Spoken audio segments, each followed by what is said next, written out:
Batata ba maman mbote na bino bonso bipai bozuli bakuya kolanda biso na mokolo ya lelo. Émission na bino ya mokolo ya lelo ezali bongo ne sengo ya koyambela bino bongo mwana mboka Arlette Odia oyo azali bongo moko ya ba cadre et ya PPRD bongo na ndeko Arlette Odia. Tokosola mo masolo ebele oyo ezali ya actualité. Entre autres destructions, il y a mieux, il y a l'opango, il y a ndeko Kabila, tokolobe l'élection, tokolobe la carnage, ou eutiko salema bongo na goma. Natina na yango to yambio peto pesi ombote ndeko Arlette. Merci beaucoup, Madnej, pour l'invitation. Puis mbote na ba téléspectateurs ya Congo Web Télévision. Maman Odia, nazo kota maman na viva sujet. Ozaki lobby tango babuka ki mur, yo pozaki na délégation ezaki na ndeko Shadari. Ndeko Shadari azaki la veille, le samedi. OK. Dimanche, topé dimanche nde bazalaki, tozalaki na GLM. Lundi, nde na ba 4h du matin ba ko buka barrière métallique. OK. Oyo ezalaki ko recouvrir comment on dit, la résidence privée. Il y a président Joseph Kabila, ancien président de la République. Tango mona yabeleli wana omilobela kinini. Enfin ba menace na bango ya aboutir. Te na milobela ki plutôt que tozana ba kambilelo oyo baza dépourvu du bon sens. Pourquoi? Parce que président Joseph Kabila aza mutu akambi mboko pendant 18 ans. Aza mutu oyo tango akomi na pouvoir, il avait 29 ans. L'État est déchiqueté. On revenait d'une dictature. On sortait d'une révolution. Talaka dictature na révolution, c'est que ça peut donner dans la vie, il y a nation. Le pays était émietté, ezaki déchiqueté. Le leader politique de l'époque, Balemba qui déjà gouvernant, c'est maréchal Mobutu. Et bazaki ya kopanzana na kati ya mboka, chacun se battait pour na maréchal Mobutu. Et maréchal Mobutu résistait. Na résistance na ewana, et ça li ke mboka ezaki divisé. Et c'est à 29 ans, dans ces circonstances-là, que Joseph Kabila accède au pouvoir. Il réunit la classe politique, a même population na référendum, a même biso na élection, tito ekokoma na alternance. Loi Yamboka est accordé statut particulier. Sénateur à vie, statut particulier et ancien président de la République. Okay. Cette personne-là a droit à un traitement particulier. Ce qui m'obéco, où ils ont représenté volonté commune yaba congolais et reconnaître un traitement particulier. Pourquoi les institutions ou les animateurs des institutions mais qu'est-ce qui a été constaté? Barricade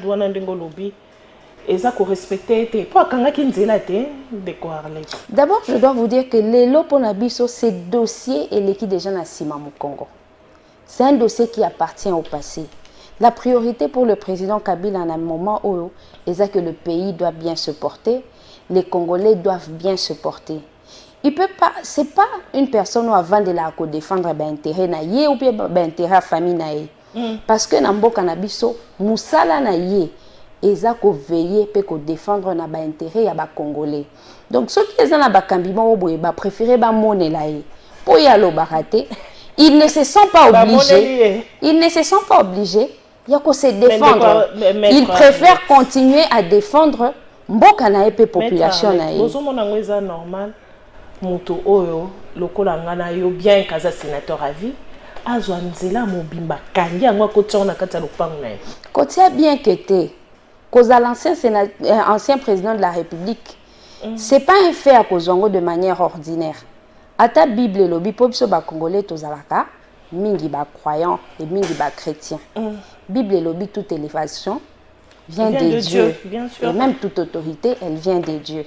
Nakati la Bible, ezana bato nzambe a reconnaître bango un statut particulier. Nakati ya mboka ezana bato oyo l'État est reconnaître un statut particulier. Barricade, to sécurisation à périmètre. Ezalaka kaka na résidence ya Joseph Kabila te. Souvenez-vous qu'à son époque, ata Jean-Pierre Bemba donc bakene élection il y a 2006 azaki na traitement des faveurs considération particulière tala que azaka même na CPI mais il était sénateur et traité dignement barricade ou sécurisation à périmètre. Et ça a rappelé la résidence Etienne Tshisekedi après l'élection 2011. Souvenez-vous que Bandeko même il y a eu des pièces bazaka au bengango résidence surveillée, ce qui n'était pas le cas. Pour résidence surveillée, bazaka na résidence surveillée parce que ceux qui m'ont na katia résidence surveillée à voyager ndengeni. À ça ba meeting ndengeni. C'était faux. OK. Moutou a en résidence surveillée, ça Jean-Marc Kabound. Aux hommes qu'il est en difficulté pour se déplacer, écoute, bâtir na katia prison.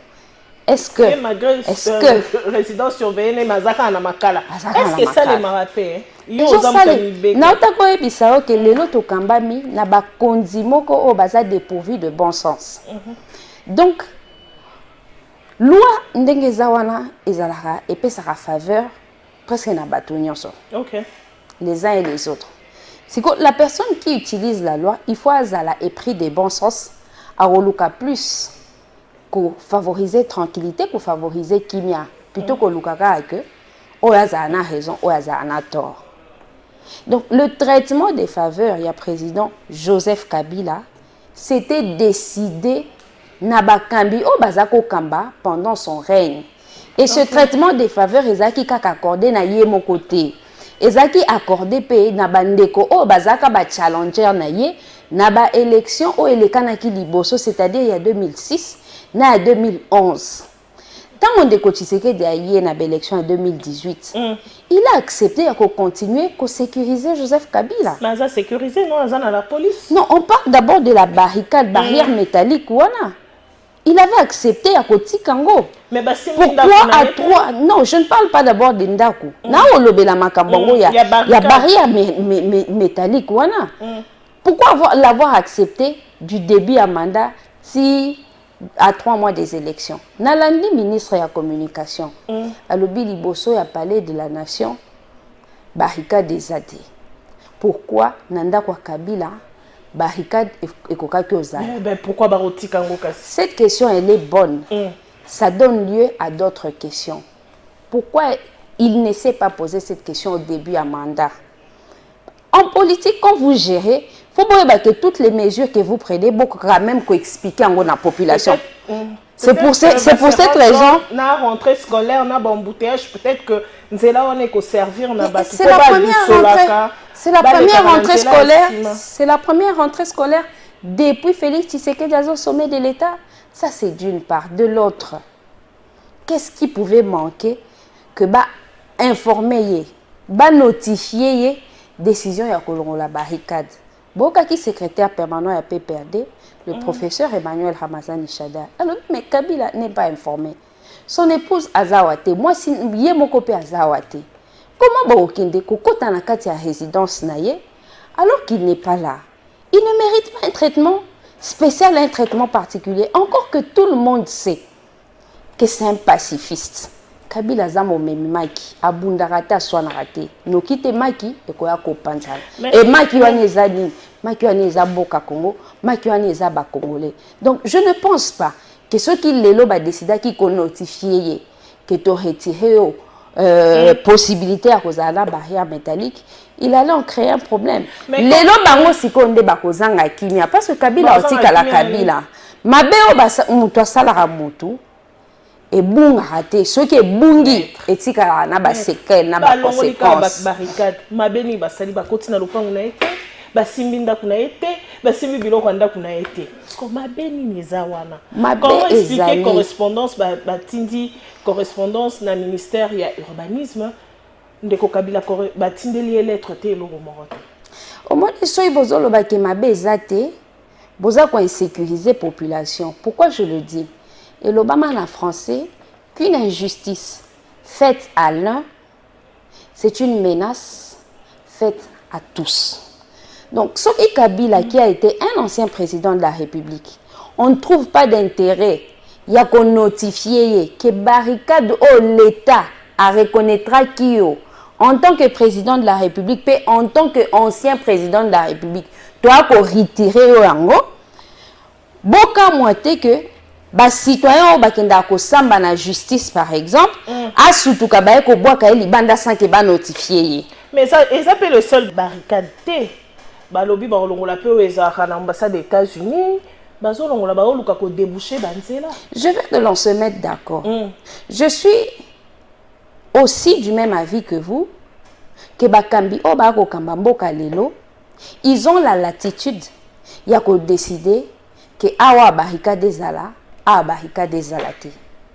Mais quand vous le décidez pour tout simplement l'intérêt de la paix, l'intérêt de la tranquillité et au nom du bon sens, beaucoup informer bandeko oyo bafandaka nesika wana d'abord pour bakamwate et ensuite puisqu'il s'agit d'un ancien président de la République, azala azwa ba disposition. OK. Pour que makambo elekanango ka bien. Donc l'intention derrière, ce n'était pas que makambo elekana bien. L'intention, c'était quoi? Ezaki bakanisa qui peut-être que bagardo baza commis à la sécurité et ancien président de la République, ils vont ouvrir le feu, ils vont créer un incident pour yomoko moni délégation ya ba soda ndenge bakendaki. Est-ce que zaki guerre? Est-ce que zaki bunaga na nde basokende? Est-ce que zaki Goma? Non. Bunaga na oponsere to bosana hein. C'est ça le problème. Bako s'accrocher na ba futilité. Au moment qui photo ya maman et mo baoti ko lakisa. Ils ont passé 5 ans mobimba. Il n'est pas se concentrer sur ba projet de développement. To comme il y a 3 mois, 6 mois ya fin à mandat, bangwana ba komo lakisa ote. Tout ces peinture na baye ha mama et mo to bandi ko élever ba mur ainsi de suite. Pourquoi avoir attendu? Parce que ces projets à construction mama et mo ça date de l'époque il y a président Joseph Kabila. Pourquoi ils ont attendu? Mais ça date na époque à Joseph Kabila bino à ta fondation vous ça l'a quitté. Mais tout ça dit déjà contrat. La construction elle commence par le contrat. Et bon, il y a que programme, il y a Dauphin, il y a Joseph Kabila, et ça qui continuité. C'est que tous ces contrats, c'était la base, c'était le fondement, il y a développement en Mboka. Aux hommes, on a même en face, il y a Palais du Peuple, la construction, tous ces projets-là. Ça datait d'avant. Je pense que ceux qui, ils avaient vraiment la notion de la continuité, ben va s'attaquer à un projet dès le début à mandat et le projet là. Mais ils ne l'ont pas fait. Ils ont passé tout leur mandat, il y a qu'à s'attaquer à des acteurs politiques. Et essentiellement des acteurs politiques. Mais bien, la famille politique à Joseph Kabila. Bolinga quitté, Bolinga ekotika na président Félix Tshisekedi ça l'a été. Ah, motuna na weza malamu. Bandeko ya cash, topé bandeko ya Union Sacrée, UDPS, balobaka que FCC za bloqué. Bapesaka ndakisa balobi que parce que ministre aboyaki ko notifier ba décision ya nomination na SNCC na Jekamine a résisté pendant 3 mois. Mais dans Union Sacrée en fonction awa baoti ko nommer bakambi na la police ba décision en sala 4 mois ils allaient exécuter te. Pourquoi balobaka te que Union Sacrée pe ils a bloqué président de la République? Quand il y a un réglage à être fait, du point de vue administratif ou politique, ils ne peuvent pas parler du blocage. Au moins, ils ne peuvent pas confondre bango. Mais est-ce un réglage politique? STCK, c'était un accord. Okay. Il y a gouvernance. Accord, on est na ba clause nango. Ba o ba signé kiango. Ils étaient en train de se rappeler des choses. Et c'est comme ça que ça se passe chez nous en Afrique. Tant vous convenir, bossa ali kamboboe et que koki samite, batu bafanda na mesa batu na place nini, muninga to mususu a baby si toi comprena qui était malheureusement ça n'a pas été le cas.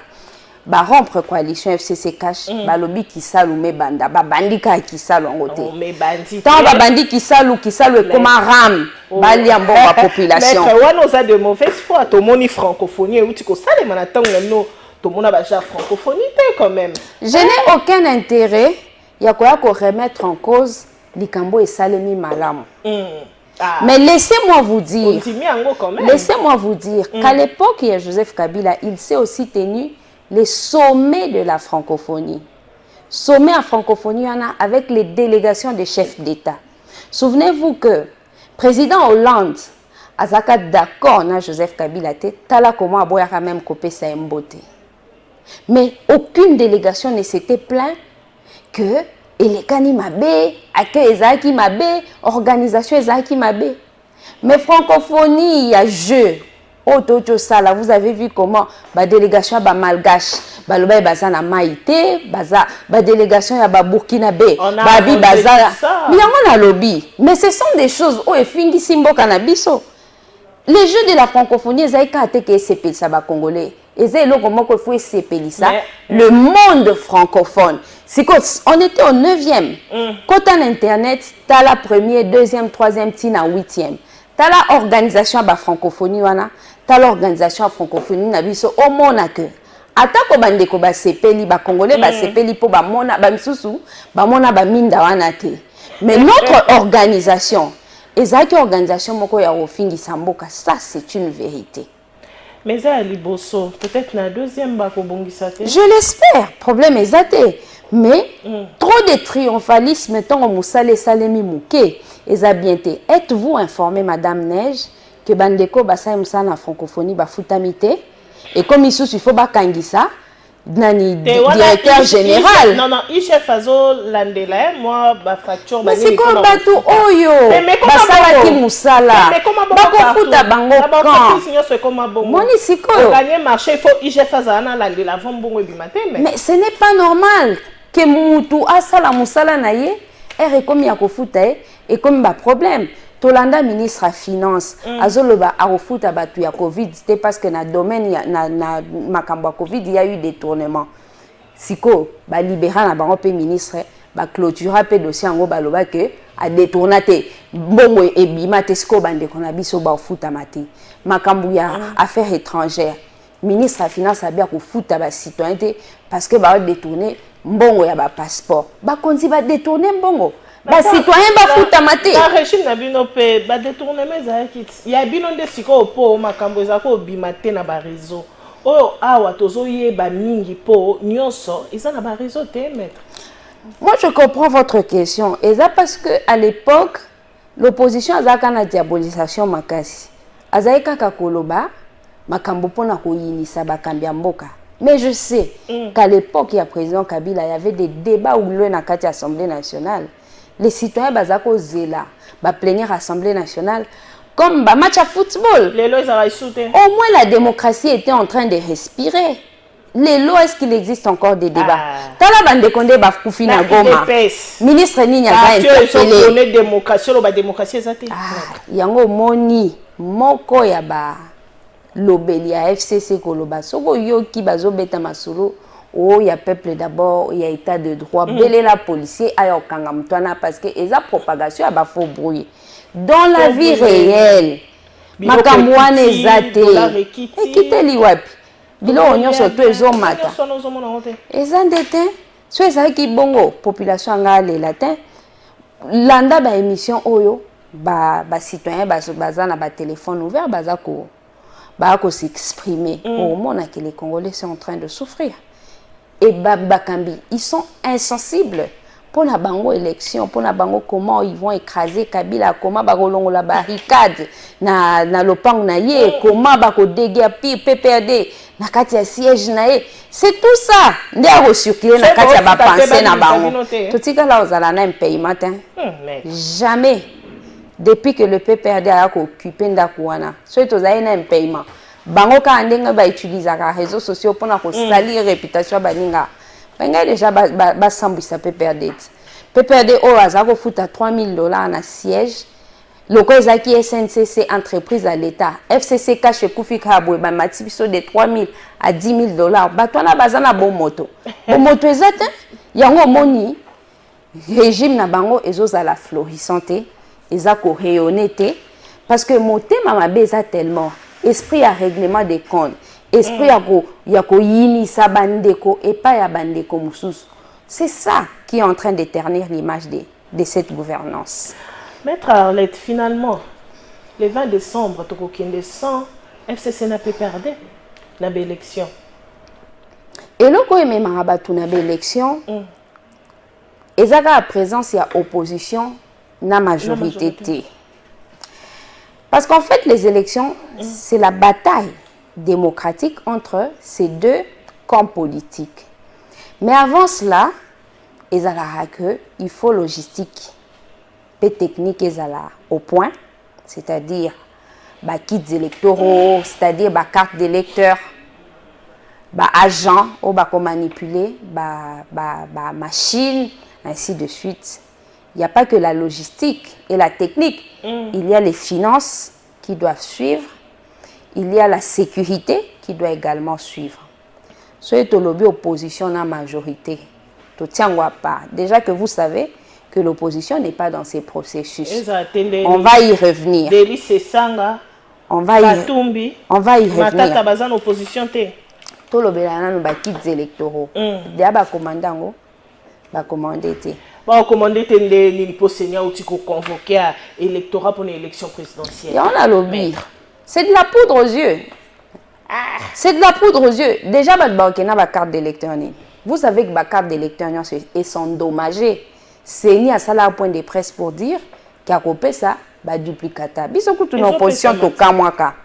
To kamwe to lobby. Opesa duplicata na mutu aza na carte na ye mususu po duplicata bapesaka soki carte nde ebungi soki opesi na mutu aza nango déjà ozo faciliter fraude mais bango balobaki pa makambo oyo mibeko elobaka te oyo nyonso bango mpona bango sasa na aucune importance baopesa duplicata mutu aozala na les deux cartes ka bongo d'accord sikoyo tovandi tovandi tokomozela wapi duplicata ezate bato bazoke kosala molongo na bacommune bakomobisa bango yaka lobi kuna ekomi oye na photo passeport na yo opesi mutu moko abaluki kaka na nsima opesi ye $10 azongi boye ayeli yo carte yango kitoko koleka na oseni apesaki soki omoni kaka mutu na carte ya kitoko na balabala tuna sekele na ye naoke nango osasikoneni mpona bawestern banini il faut carte d'électeur. Mais explique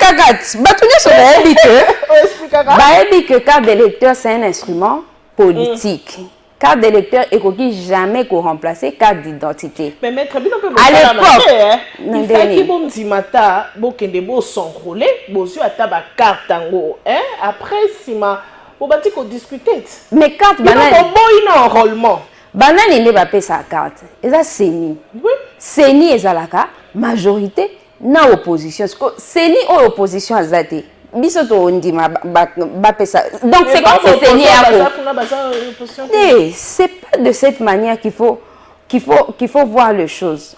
Opposition na majorité zakana ba indicateur mutu so alobanga na za opposition muso alobinga na majorité yo yebande nini effectivement za opposition to za majorité loi epesi indicateur eza par rapport na ba député au bazan kati assemblée nationale.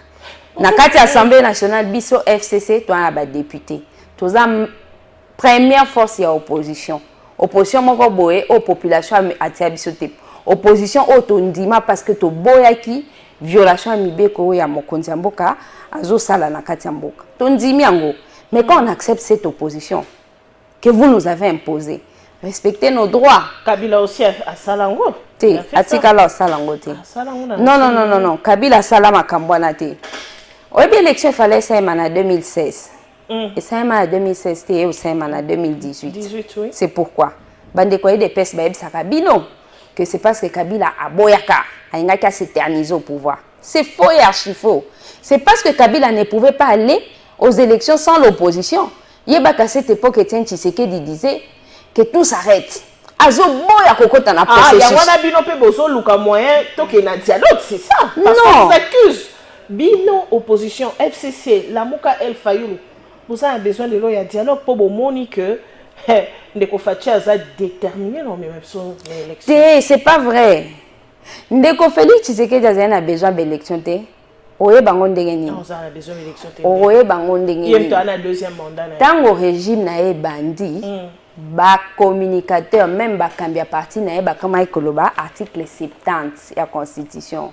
Les présidents restent en fonction jusqu'à l'installation du nouveau président élu. Quand vous voyez déjà Batou, bazo pesa ba discours en langue, on a sait que baza l'intention d'organiser l'élection. C'est comme ben comme na point moko babi oh mboko déjà to comme na démocratie, sans élection ce que to sandengeni. Eh non, il faut to qu'il y ait une élection. Tout ça là tout to qu'il y ait une élection. Attaque au tricher to qu'il y ait une élection. Attaque sans opposition to qu'il y ait une élection. Nous autres, ils avaient déjà perdu suffisamment de temps. Ah, tu as 3 mois. Bako commander ba quitte à quel moment? Quitte Koko mana Congo à quel moment? Et qu'on a la déployer à quel moment? Et qu'on a la tester à quel moment? Et qu'on met ma bâtonne élection à quel moment? Et bon aussi quoi insécurité. Ba Congolais ba ju ba carte tena bunagana en fait comment? Apparemment ils sont quoi? Ba oh ba juité. Et ça quoi arranger biso ata mukete. Et ça quoi arranger biso ata mukete. Biso to alerta qui en temps utile. Quand les débats ont commencé autour de la désignation à Ronsard Malonda, l'ancien président Asseni a tali ça qui classe politique parce que avant comme président parti politique, c'était un fin technicien en la matière. Alors nous sommes déjà en retard à calendrier. Soyez au lobby que to boya Malonda, to zonge la processus à zéro et au ça déjà retard. La classe politique ne l'avait pas suivi. Bah décider que tous ont la soit à zéro. On a biso FCC. À l'époque où on a FCCT. FCCP est beau inangote.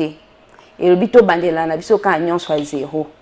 To bandi sous processus, qu'on faire voter loi sur la CENI ainsi de suite. To décider bah promulguer loi fraude bandi. Balingi sous batou, il y a opposition bakota na kati ya sénité. C'est là que on a chopé. C'est là que babandiko kozwa retard to bandi le pays a commencé vraiment à accumuler retard pour l'organisation élection et la faute vous ne pouvez pas la trouver chez nous parce que biso tozaïd na biso ko alerté et puis on était ouvert na ba débat. C'est les autres qui n'avaient pas besoin des élections, mais non, ils sont surpris dans la mauvaise foi na bango. Maître Arlette, lelo au lobby au bakiti comité, na nous ba commander té, ceux qui ba commander koko makant, to traîne na 3 mois, ceux qui lelo boza surpris que bon moni bakiti élection est salem. Pour bino bozo prédire karamabe, nyoso za mabe, sécurité. Tout ça l'élection bosuka wapi po il paraît que ça na ba tumisoso ya FCC oh ba ça enrôler ya ko batama ou bien ya ko monisama problème exacté le FCC c'est une réalité politique c'est une famille politique ba parti naie eza na ba personnalité juridique donc quelqu'un qui décide ya rolongwa ne fait pas disparaître le parti politique que le peuple perdait. Et qu'on handicapé biso na elo côté. Et l'autre au bande quoi majorité les bazo sala ezamabe. C'est contre la nation. Mais nous n'avons pas les commandes y a pouvoir. Biso toi ka ko interpeller, biso toi ko sensibiliser souverain primaire. Pour na kota lisaye que ceux qui botiki ka makambo et kende boé, la RDC va reculer. J'ai dit quelque chose ailleurs. Je pense que dans bandé lango pe au moni opposition la majorité à Gabon et ça qui préparer l'élection. Il y a une France. Je ne veux pas parler à Makamba coup d'état. Je parle d'autre chose. C'est coup d'état mais contexte c'est ça comment exemple à Gabon. Et ça pourquoi? Président on a oumeli quand même na pouvoir. Té problème non les a ko oumela té. Et ça non ba principe. Et ça non ba principe. Mandat ils a la moko ils a mis balé ou bien ils a la pona moto azo quota. C'est d'abord les principes. Et les principes doivent être appliqués de manière égale pour la bâtonnion. Nakati à Gabon, il y a aussi une famille politique, le Kolakaka FCC, Oazaki Kolobake, processus électoral Ouanezamabe. Les règles du jeu ne sont pas respectées par la majorité. On doit s'arrêter pour que bongisa, il faut bongisa pour que le processus soit à la malam. C'est sanga ya Gabon, bakatumbi ya Gabon, baboyi, bango babi ba okende processus électoral. Baké kuna élection salemi bien té d'abord. Babimisi bango té balobi ke ba gagner té likolo nango. na opposition wana na majorité ba onyo so ba perdre ba soda bazui pouvoir siko FCC à Gabon et bandi ko yebisa ba Katumbi na ba sesanga Gabon to yebisa ki binoni siko Katumbi na sesanga Gabon ba bandi loba te ba soda botia biso de to gagner ki élection bo gagner élection nini po biso de atolobi so to bi to landela résultat ya kadima Gabon c'est que eza bongo ndem ta gagné so to bi bongo te c'est que nyoso tout to panzi ba bouchon to bandela dame à zéro.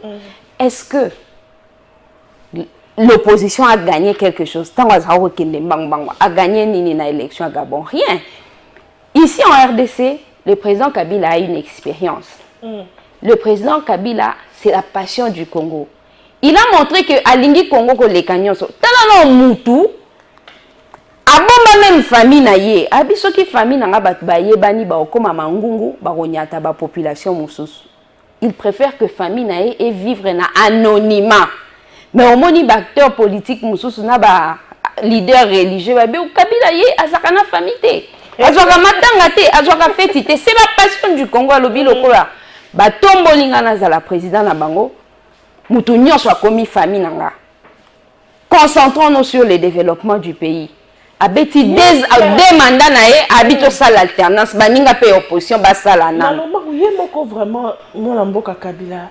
Azota ba makambo nyonso malgré silence na alobaka quand même na bino te ata le karana beta noté alobaka na bino ni ya liboso alobaka il faut qu'on continue à sensibiliser souverain primaire parce qu'au sens de la démocratie le pouvoir est à quoi appartenir na peuple peuple ndé est sanctionnaka peuple ndé ezalaka na dernier mot alobaka pe na biso que la classe politique Otozanango, elle n'est pas encore à la hauteur, il y a rêve, il y a objectif, il y a biso amboka.